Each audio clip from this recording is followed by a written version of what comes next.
When I first started working, I was working in a very busy HMO practice. I don't know if you guys know about HMO practices, but in an HMO environment, you see a lot of patients and they're scheduled, one after another. And you're trying to see as many people as you can in a relatively short period of time.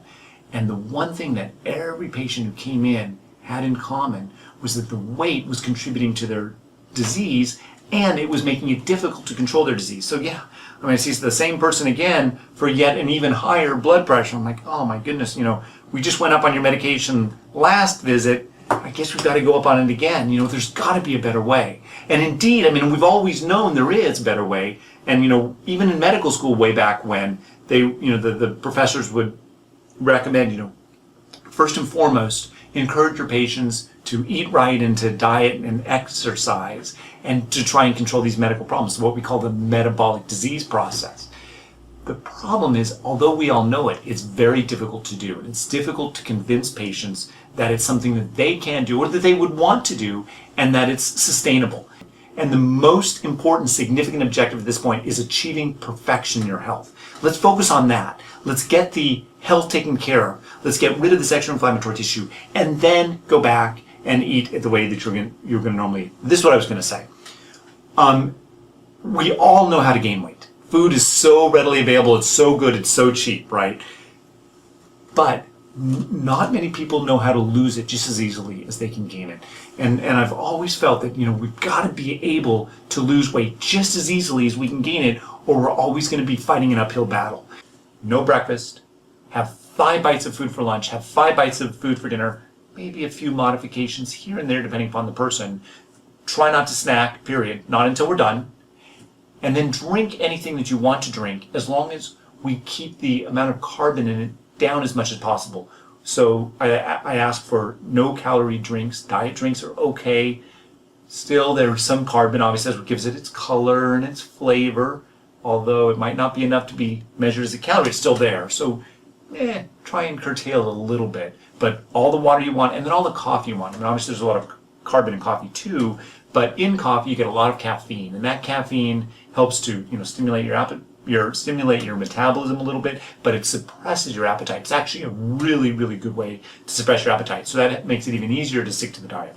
So, and there are other benefits with coffee as far as anti-tumorigenic effects and whatnot. So I'm a big coffee fan, and then water, and then just stick to the diet. Have 5 bites of anything you want. That's what's so great. There's no limitations whatsoever. You can eat absolutely anything you can dream of.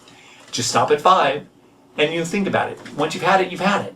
Is that it's about portion control. If we can keep portions roughly the same size, whatever that size is, if we can keep the amount coming in to roughly the same size meal in, meal out, after a few days, 3 days is the magic number, that amount of food completely fills you up. It's resetting something we call the hunger stat. And once we've reset that hunger stat, you're on the road to victory. And so my big objective has been to try and find a way of losing weight that is doable and sustainable. That's what it's all about. And I think that's why we hear so much of it today in the news, is that while there are a lot of different diets out there and a lot of different plans, and everyone has its merits, the problem is they're just not sustainable. And it's because of that reason that we're always looking for the next diet, the next one that's going to be the magic bullet. Truly, unfortunately, the only successful, sustainable diet so far has been a gastric bypass. Using a gastric bypass or a lap band to achieve weight loss, I think, is a reasonable idea in some patients. I try and discourage it. I feel like we really need to do this medically. On the other hand, and my one little caveat, for some of my patients, they just haven't been able to get started on the 5-bite diet for whatever reason. So they've had a gastric bypass, they've had a lap band. So use the surgery as a tool, if you will, to get you over the hump, to set your hunger set. Because when you first start eating after you've had a gastric bypass, you're eating 3 bites for a meal, less than even what I'm recommending for my patients. So use it then to set your hunger set to a very small volume. But please, just continue along the process. Don't eat to the point of being stuffed at every meal. Instead, just eat till you're full, the 3 bites, and use your brain and your intelligence to say, look, I'm done, I've had it. There's no value to stuffing your stomach with extra food just because it's sitting there. 826 patients who are really interested in losing weight. And you have to remember that my patients are general internal medicine patients. They're patients who have, high blood pressure or diabetes. That's what they're coming to see me for. And yet, in working with them over the years, I've encouraged them to lose weight, and 826 have said, you know what, I do want to lose weight. So that's how I've gotten my patients. They're not being sent to me specifically to lose weight. Of these 826 patients, when I go through my all through all the data here, but it amounts to about 150 pounds have been gained over the last 8 years of people who, in this 826 group, 826 number of patients. Of the remaining in this group of 826 patients, I have 15,161 pounds lost. So about 150 pounds gained, 15,161 pounds lost. Some unbelievable data, but it's all real. This is the reality, and this is why I'm so passionate about getting this information out there. So I'm so happy that we're doing this documentary, because I think it's so important for people to know. And this is not a fantasy, this is reality. For some people, they think that enjoyment in life comes from just sitting back, eating to their heart's content, throwing caution to the wind, forgetting about their medical issues, and just going. For them, life is all about eating. My attitude is, there's so much more to life. I mean, life is about living and thriving and just feeling healthy.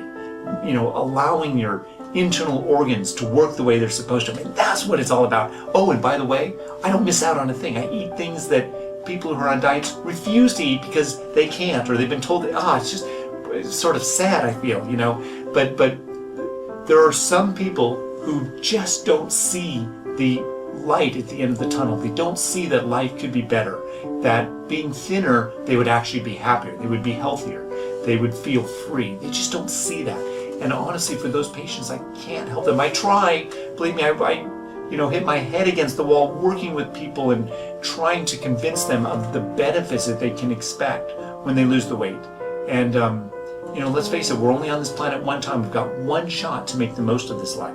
So this is the time to do it. And don't throw it away by just, going about your routine day without achieving something positive. I feel like, I'm trying to encourage my patients to live an exceptional life rather than just a mundane, ordinary life. And truly, when we get the excess weight off, people start to feel it. They really feel what I've been talking about. And they say, this is the greatest thing I've ever done. I can't put it into words, but I feel amazing. I'm so glad that I've lost this weight.